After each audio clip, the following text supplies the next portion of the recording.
Hi everyone and welcome to my channel. In today's tutorial, I'm going to show you a very simple and low waste method of making your very own sourdough starter. You only need a couple of things and a few minutes a day, and in about 7 days, you'll be able to make a very delicious and nutritious loaf of sourdough bread. So, what do you need? Well, just a couple of things. You need a mixture of 50% whole wheat flour and 50% all-purpose flour.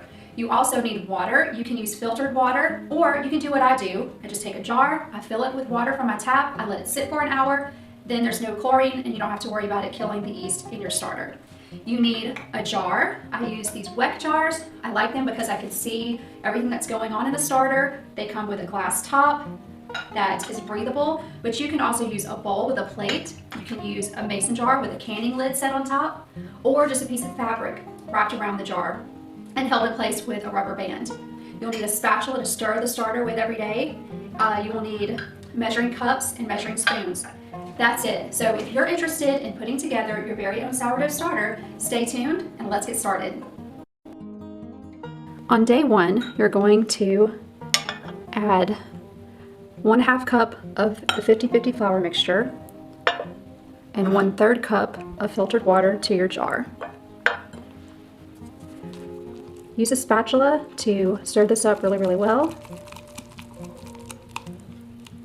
making sure that you get all the dried clumps incorporated.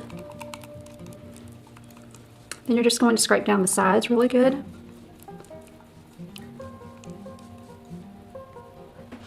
I like to take some water on a rag and just kind of clean up around the sides of the jar a little bit. Put the top on the jar and then let that sit for 24 hours. On day two, we're not going to add anything to the jar. You can see that there's hardly any bubbles. I see maybe one. So what we're going to do is just give it a little stir. This will just help incorporate some air into the mixture.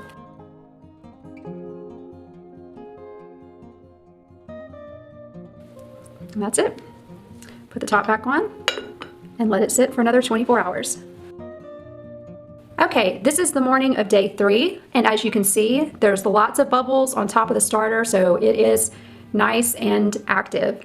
Okay, so now that we are on day 3 and we have kind of let this sit, we're going to go ahead and start discarding and feeding every single morning. So what you want to do is get a clean jar, and let's just go ahead and stir up the starter a little bit.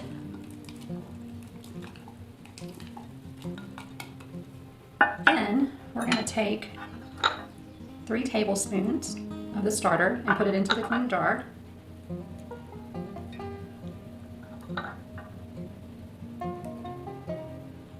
Okay, we'll take this starter, and this will either go in your compost or you just discard it, just throw it away. To this, we're going to add 1/2 cup of the 50-50 flour mixture, the whole wheat and all-purpose flour. And then we're going to add 1/3 cup of filtered water. And let's go ahead and give that a really good stir.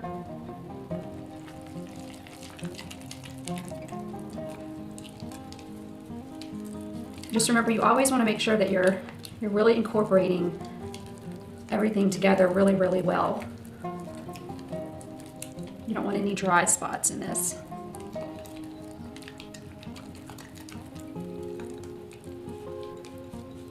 So now just scrape down all the sides with your spatula.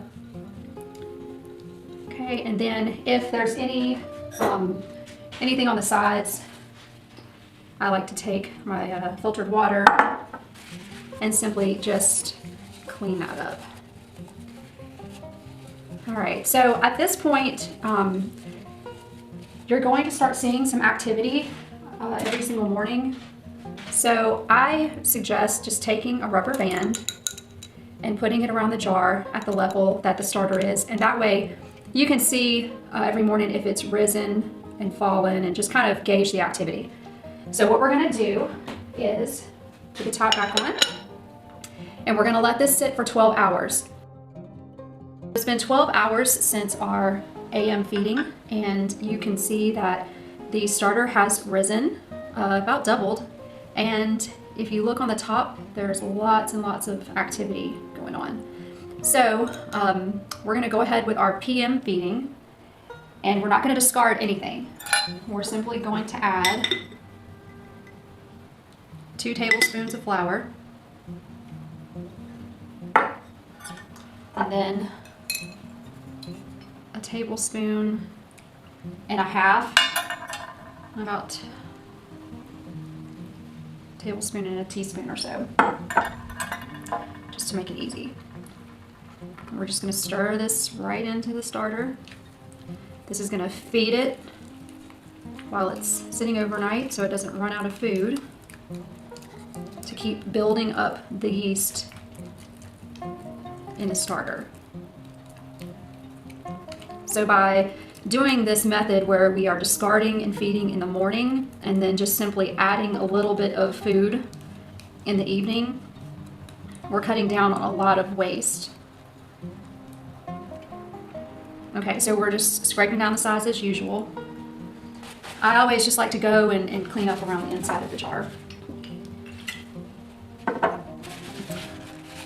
So, and then clean the rim, just make sure there's no gook. That's basically what you're doing. I just like to keep everything pretty clean. Okay, so we're going to put the top back on. I'm going to slide this little rubber band up just so I know where it started.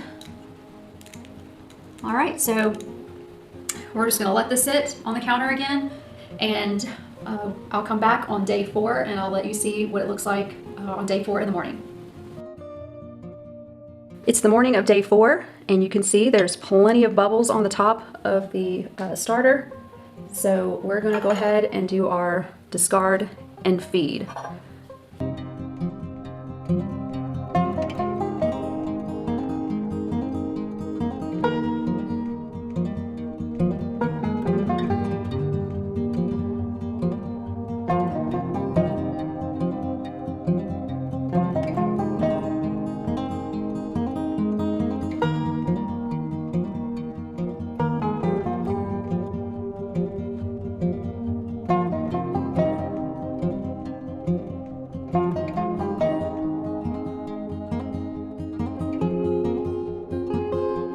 I'll see you in 12 hours for the PM feeding. This is the evening of day 4, so we're going to give it a PM feeding.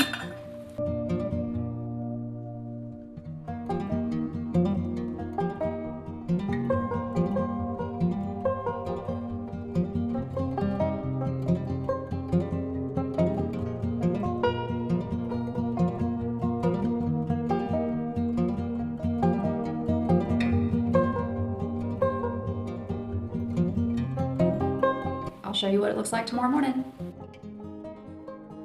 It's the morning of day 5, and I just want you to see the top of the starter. It is very liquidy, and that just means that the yeast are getting more and more hungry. They're eating a lot of the food that we're giving it, and so it didn't rise at all. Actually, it may have risen and gone back down overnight. I can't really tell, but this is perfectly normal, okay? You do see the bubbles and everything on top, so that's really what you're looking for. So again, this is the morning of day 5, so I'm going to go ahead and do the AM feeding.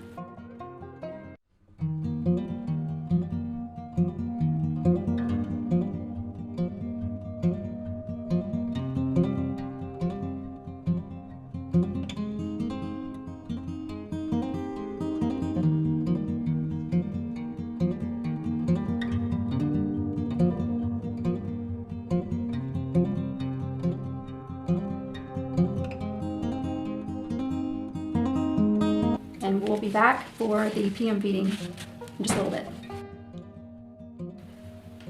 Okay, we're at the end of day 5, and you can see that it has risen and there's bubbles. See if you can see the top there. So let's go ahead and give it its nightly feeding.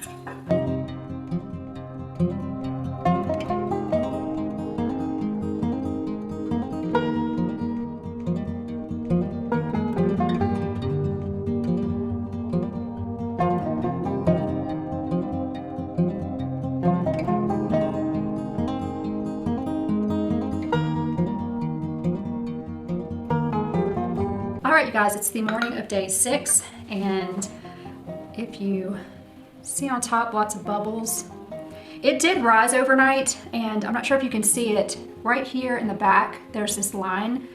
It rose and then it fell back down. So at this point, I'm going to assume that it's not strong enough to bake bread, so maybe another day or two.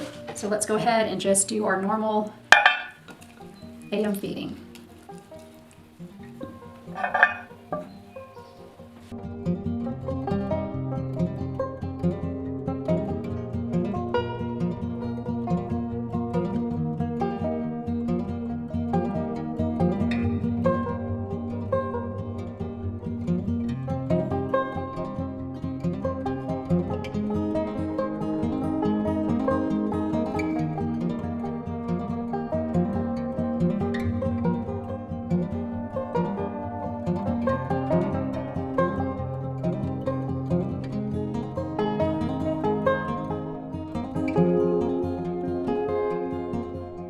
See you in 12 hours.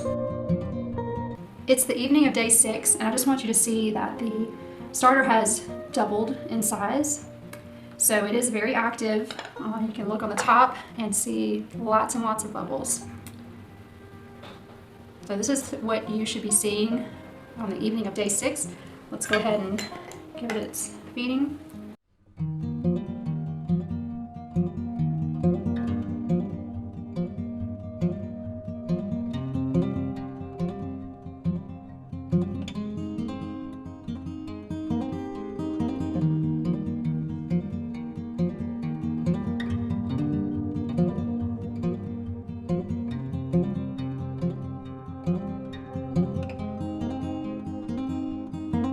This is the morning of day 7. It rose and fell, so I'm going to give it a morning feeding, and then in about 4 or 5 hours we're going to do a float test to see if this can actually be used to bake bread on the 7th day.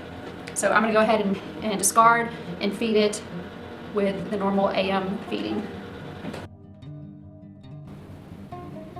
It's been 4 hours since I have fed the starter on day 7 in the morning, so you can see it has doubled. So what I'm going to do is what is called a float test, and that is where we take a small portion of the starter and put it into a bowl of warm water, or I'm not sorry, not warm water, a bowl of room temperature water. And if it floats, then it's ready to bake bread.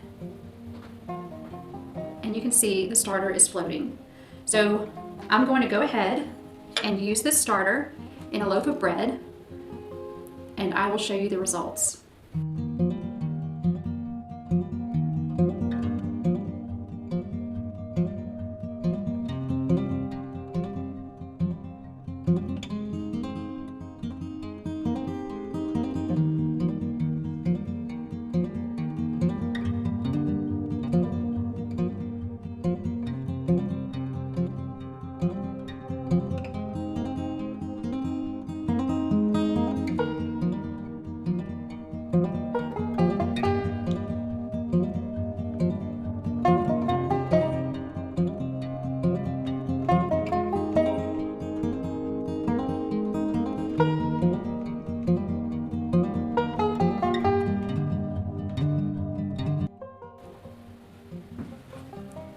Here you go, guys.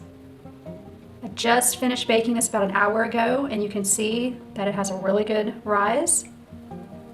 Really nice oven spring. Nice and golden. So let's go ahead and slice this open, and we'll see what the crumb looks like.